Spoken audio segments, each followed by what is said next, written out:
May feelings naman siya sa'yo, pero bakit hindi ka niya siniseryoso? O ito yung 5 dahilan.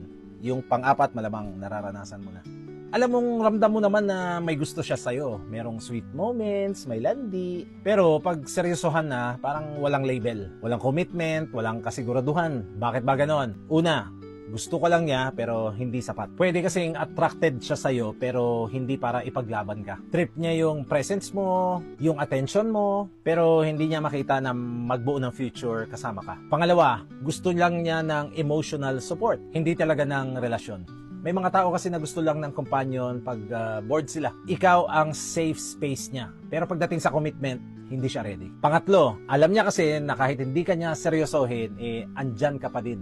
Naging komportable na siya sa idea na kahit anong mangyari, andyan ka lang. Eto na, pang-4, may iba pa kasi siyang priorities. Pwede kasing gusto ka niya, pero inuuna niya muna yung kanyang career, o family, yung kanyang bisyo o hobbies. At pwede ding may iba pa siyang tinitingnan. Tandaan mo, pwedeng option ka lang pala. At pang-5, gusto niya yung kilig, pero ayaw niya ng responsibility.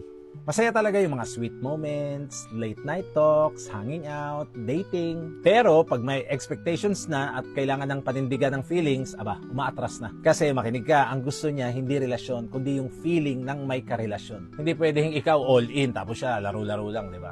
Oh yes!